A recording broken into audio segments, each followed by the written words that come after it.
यह छोटा खरगोश बगीचे से सब्जियां चुरा रहा था, पर तभी एक टमाटर ट्रैप पर गिरने से बुढ़े मालिक को शक हो जाता है कि बगीचे में खरगोश घुस आए हैं। वो तुरंत 9 फुट का कांटे वाला फावड़ा उठाकर खरगोश को ढूंढने लगता है और जैसे ही खरगोश उसकी नजर में आने वाला था, तभी उसका साथी ट्रैप पर एक टमाटर फेंककर बुढ़े का ध्यान भटकता है, जिससे पीटर को भागने का मौका मिल गया था। लेकिन बाहर निकलते समय उसके कपड़े जाली में फंस जाते हैं और तभी बुढ़ा पीटर को देख लेता है। पीटर जाली से कपड़ा निकालने की कोशिश कर रहा था, लेकिन जब बुढ़ा उसे पकड़ने आता है तो पीटर कपड़े उतारकर भागने लगता है, लेकिन तब तक बहुत देर हो चुकी थी। बुढ़ा उसको रेत से मारने ही वाला था कि तभी महिला आकार खरगोश को बचा लेती है। उसके बाद दयालु महिला सारे खरगोश को लेकर अपने घर आती है और उनको स्वादिष्ट स्नैक्स खिलाती है। यह महिला एक लाजवाब चित्रकार थी। खरगोश समझ नहीं पाते थे कि वो क्या बनाती है। दरअसल इन खरगोशों का एक खुशहाल परिवार था। इस बगीचे में वो सुखी जीवन जीते थे। पर एक दिन अचानक एक बुढ़ा आदमी आकर बगीचे को खरीद लेता है, जिससे खरगोश के भोजन का स्रोत कट गया था। बच्चों को भूखा न रखने के लिए एक दिन पिता चुपके से बगीचे में सब्जियां चुराने घुस गए थे, लेकिन बुढ़ा आदमी उसको पकड़ लेता है और उसका भरता बनाकर खा जाता है। खरगोश के पिता की आखिरी निशानी सिर्फ एक नीला कोट था, लेकिन अब नीला कोट बुढ़े ने बगीचे के बीच में डंडे पर टांग दिया था। पीटर अपने पिता की एकमात्र निशानी लेने के लिए खेत में घुस जाता है। वो फटाफट दौड़कर कोट को उतार लेता है, लेकिन लौटते समय रास्ते में बुढ़े ने उसे टोकरी में पकड़ लिया था। दरअसल यह सब इस बुढ़े की चाल थी जिसमें पीटर फंस चुका था। बुढ़ा आदमी पीटर के कानों को पकड़कर उठाता है। पीटर अपने आप को छुड़ाने की बहुत कोशिश कर रहा था। उसका कोई फायदा नहीं हो पाता, लेकिन तभी अचानक बुढ़े को दौरा पड़ गया था, जिससे वो जमीन पर गिरकर बेहोश हो जाता है। जिसके बाद बुढ़े को एम्बुलेंस ले जाती है। उसके जाने के बाद खरगोश का पूरा परिवार खेत में घुस जाता है और बड़े मजे से फल सब्जियां खाने लगते हैं। इतना ही नहीं, खरगोश ने सभी छोटे जानवरों को भी बुला लिया था। सारे जानवर बुढ़े के घर में धूमधाम से पार्टी कर रहे थे, लेकिन उनकी खुशी ज्यादा समय तक टिकने वाली नहीं थी, क्योंकि बुढ़े आदमी ने मरने से पहले अपनी सारी वसीयत अपने भतीजे के नाम कर दी थी। जिसकी खबर मिलते ही थॉमस नौकरी छोड़कर दादा के घर पहुंच जाता है। तभी एक बत्तख ने थॉमस को आता देख लिया था। वो तुरंत आवाज लगाकर अलार्म बजा देता है, जिससे सारे जानवर तुरंत छुप जाते हैं। जब थॉमस घर के अंदर आता है तो सामने का नजारा देखकर दंग रह जाता है। घर के अंदर सारे सामान इधर उधर बिखरे हुए थे।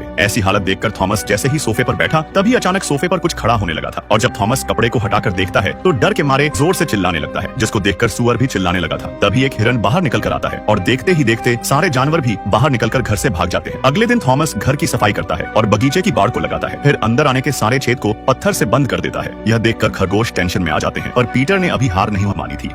पीटर खरगोश अपने दोस्त फैटी के साथ चुपके से सब्जियों के बगीचे में घुसने की कोशिश कर रहा था। दोनों खरगोश छत पर चढ़ते हैं और रस्सी पर चलकर आगे बढ़ रहे थे, पर तभी संतुलन बिगड़ने से दोनों नीचे लटकती हुई पेंट में गिर जाते हैं, जिससे थॉमस उनको देख लेता है। दोनों खरगोश भागकर स्टोर रूम में छुप गए थे। थॉमस उनको ढूंढने की कोशिश कर रहा था। दोनों खरगोश एक गमले के नीचे छिपे हुए थे। तभी फैटी कहता है कि हमें बगीचे में नहीं आना चाहिए था, तो पीटर बोलता है कि खाना चुराने के लिए मेहनत तो करनी पड़ेगी। तभी फैटी पीटर से बोलता है कि क्या तुम्हें किसी भी चीज से डर नहीं लगता? पीटर कहता है मुझे अकेले मरने से डर लगता है, इसलिए मैं तुम्हें साथ लेकर आया हूँ। तभी थॉमस को हिलता हुआ गमला दिख जाता है, लेकिन जैसे ही उसने गमले को उठाया तभी चालाक पीटर तो भाग जाता है, पर बेचारा फैटी गमले के अंदर ही फंसा रह गया था। लेकिन थॉमस को लगा कि फैटी दूसरे गमले में छुपा हुआ होगा, इसलिए वो दूसरे गमले को उठाकर देखता है, पर तभी फैटी गमले के साथ इधर उधर खिसकने लगा था। जिसके बाद दोनों में ढूंढने का खेल शुरू हो जाता है कि कौन से गमले के नीचे खरगोश छुपा हुआ होगा। पर तभी फैटी मौके पर थॉमस के नीचे से भाग जाता है, लेकिन गमले के कारण फैटी दरवाजे पर ही फंस गया था। तभी थॉमस ने नुकीली खुरपी फेंककर फैटी को दरवाजे पर ही ठोक दिया था। फिर थॉमस खरगोश के कान पकड़कर उसे एक बोरे में डाल देता है और नदी में फेंकने के लिए जाने लगता है। यह देख पीटर अपने दोस्तों के साथ जल्दी से गाड़ी के पिछले हिस्से में कूद जाते हैं। फिर थॉमस को रोकने के लिए उसके ऊपर बोरा डालने की कोशिश करते हैं, लेकिन हवा के कारण एक एक करके सारे बोरे उड़ते जा रहे थे। ये देखकर पीटर जल्दी से कार के बोनट पर आता है और बोनट को खोल देता है, जिस कारण थॉमस को गाड़ी रोकनी पड़ जाती है। लेकिन जब थॉमस ने बोनट को बंद किया तो उसमें पीटर के कान भी दब जाते हैं। उसी समय दोस्तों ने फैटी को बचा लिया था और जब थॉमस को बोरे में खरगोश नहीं मिलता तो वो गुस्से में पागल हो जाता है। जिसके बाद वो शहर जाकर कई सारे बम खरीद लेता है, जिससे वो खरगोशों के घर को उड़ाने की तैयारी कर रहा था। घर जाते समय उसकी मुलाकात पड़ोसी लड़की बेला से होती है। थॉमस घर तक बेला को लिफ्ट देता है, जिसमें सारे खरगोश भी बैठकर जा रहे थे। थॉमस और बेला दोनों हंसते बोलते हैं और कुछ ही दिनों में दोनों को एक दूसरे से प्यार हो जाता है। ये देखकर पीटर को जलन होने लगी थी, क्योंकि बेला खरगोश का ध्यान रखती थी, इसलिए दोनों को साथ में देखकर पीटर को गुस्सा आ रहा था। तभी वो दरवाजा खोलकर कुछ करने ही वाला था, लेकिन उससे पहले ही बेला उसको उठा लेती है और थॉमस से मिलवाती है। दोनों बेला के कारण एक दूसरे को रोक कर रखे थे, पर जैसे ही बेला वहाँ से जाती है दोनों में तुरंत लड़ाई शुरू हो जाती है। पीटर अपना कुंफू दिखा रहा था तो थॉमस भी उसको उठाकर पटकने जा रहा था, लेकिन अचानक बेला के आते ही दोनों ऐसी एक्टिंग करते हैं जैसे दोनों में गहरी दोस्ती हो गई हो। पर जैसे ही बेला वापस जाती है तभी दोनों दोबारा से लड़ना शुरू हो जाते हैं। पीटर के दोस्त उसे लड़ने का हौसला दे रहे थे, पर तभी थॉमस खरगोश को दीवार पर चिपका देता है और जब बेला आई तो खरगोश के मुंह में ब्रश देखकर गुस्सा हो जाती है, क्योंकि उसने गलती से उसकी पेंटिंग खराब कर दी थी। जिसके बाद खरगोश थॉमस को सबक सिखाने का फैसला कर लेते हैं। यह खरगोश बगीचे के मालिक को सबक सिखाने के लिए दिन रात कठोर जिम कर रहे थे और जब उनकी ट्रेनिंग पूरी हो जाती है तो उनके बदला लेने का समय आ जाता है। बगीचे का मालिक घर में आराम से सो रहा था और जैसे ही उसकी आंख खुली तो सामने पीटर खरगोश को देखकर उठ जाता है, पर तभी उसके एक हाथ ने माउस ट्रैप को छू लिया था। पीटर तुरंत दौड़कर दूर चला जाता है। तभी थॉमस का दूसरा हाथ भी माउस ट्रैप में फंस गया था। फिर जैसे ही वो बिस्तर से उतरा तो जमीन पर फैले फावड़े उसकी धुलाई करने लगते हैं। खरगोशों ने थॉमस की बैंड बजाने के लिए यह जाल बिछाया था। थॉमस गुस्से में खरगोशों के पीछे भागता है, तभी वो फिसलकर गाड़ी पर गिर जाता है, जिससे गाड़ी उसको लेकर सीढ़ियों से उचक उचक करके नीचे आ जाती है। उसके बाद थॉमस खरगोशों से बदला लेने के लिए बगीचे में बिजली के तारों पर मक्खन लगाकर जाल बिछा देता है, जिससे अनजान एक झामूसा उसके जाल में फंस जाता है। सारे जानवर उसको रोकने की कोशिश कर रहे थे, पर झामूसा उनकी अनसुनी करके जैसे ही तार पर लगा, मक्खन चाटने लगा तो उसे इतना जोर का झटका लगता है कि उसके शरीर पर लगे सारे कांटे निकलकर खरगोशों को छलनी कर देते हैं। बिजली का ऐसा स्वाद चखकर खरगोश एक योजना बनाते हैं। उन्होंने बिजली के तारों को बदलकर घर में करंट फैला दिया था, जिसके बाद सारे खरगोश तार पर झटका लगने की एक्टिंग करते हैं, जिसे देखकर थॉमस खुश हो रहा था। लेकिन जब उसने ध्यान से देखा तो उसे कुछ गड़बड़ का एहसास हो जाता है और बाहर जाने के लिए जैसे ही दरवाजा खोला तभी बिजली के झटके से वो दूर जाकर दीवार से टकरा जाता है। उसने दूसरा दरवाजा खोलने की कोशिश करी तो उसे फिर से झटका लगता है। थॉमस खरगोशों की चाल को समझ चुका था, इसलिए वो घर से बिजली का कनेक्शन हटाने जा रहा था, पर तभी पीटर खरगोश बिजली का लीवर खींचकर उसे ऐसा झटका देता है कि थॉमस उछलकर छत से सीधा नीचे गिर जाता है, जिस कारण थॉमस को इतना गुस्सा आया कि उसने खरगोशों के बिल में कई सारे बम डाल दिए थे, जिससे घबराकर सारे खरगोश बिल से बाहर आ जाते हैं। पर थॉमस उनको नहीं छोड़ने वाला था। वो बम लेकर खरगोशों पर बरसाने लगता है। भयंकर हमले से खरगोश लाचार होकर इधर उधर भाग रहे थे, तभी धमाके से बचता हुआ पीटर अचानक पकड़ा जाता है। थॉमस उसको मारने ही जा रहा था कि तभी अचानक बेला आ जाती है, जिस कारण थॉमस खरगोश के साथ खेलने का नाटक करता है और मजबूरन उसको छोड़ना पड़ जाता है। लेकिन जब थॉमस बेला के साथ जा रहा था तभी अनजाने में उसकी जेब से बम का रिमोट गिर जाता है। यह देख पीटर जानबूझकर उसका बटन दबाता है ताकि बेला को लगे कि यह सब थॉमस ने किया है, क्योंकि पीटर उन दोनों को अलग करना चाहता था। धमाके से पेड़ टूटकर बेला के घर को उजाड़ देता है, जिससे बेला थॉमस पर इतना गुस्सा हो जाती है कि वो इस शहर को छोड़ने का फैसला कर लेती है। उसके बाद थॉमस वापस अपने शहर लौट चुका था। पीटर का गोल तो पूरा हो चुका था और उसको जरा सी भी खुशी नहीं हो रही थी। उसे अपने और बेला के घर को उजाड़ने पर अपनी गलती का पछतावा होने लगता है, जिससे पीटर सब कुछ ठीक करने का फैसला कर लेता है। अगली सुबह वो थॉमस के काम करने की जगह पर जाता है और उससे अपनी गलती की माफी मांगता है। फिर उसे बताता है कि आज बेला यह शहर छोड़कर हमेशा के लिए जा रही है। यह सुनते ही थॉमस खरगोशों के साथ वापस खेत पर जाने लगा था। अपने प्यार को पाने के लिए उसने कई साधन बदले और आखिरकार बेला के जाने से पहले पहुंच जाता है। तभी थॉमस बेला से अपने दिल की सारी बात कह देता है। खुशकिस्मत से बेला भी थॉमस को पसंद करती थी। फिर पीटर भी बेला से उसके घर को उजाड़ने के लिए माफी मांगता है, जिससे बेला उसे माफ कर देती है। लेकिन थॉमस ने जाने से पहले बगीचे और घर को बेच दिया था और जब घर के नए मालिक वहां आते हैं तो थॉमस उनसे अपना घर वापस मांगता है, लेकिन उन लोगों ने घर बेचने से मना कर दिया था। यह देखकर चालाक खरगोश तुरंत अपना खेल शुरू कर देते हैं। नए मालिक को डराने के लिए पहले उन्होंने दीवार पर एक जानवर खड़ा कर दिया था, फिर दरवाजे को बिजली से जोड़ देते हैं, जिससे आदमी झटका खाकर दूर गिर जाता है। और जब दोनों घर के अंदर आते हैं तो सामने सुअर को देखकर दोनों डर जाते हैं और चिल्लाते हुए वहां से भाग जाते हैं, जिसके बाद अंत में सारे लोग खुशी से बगीचे में रहने लगे थे।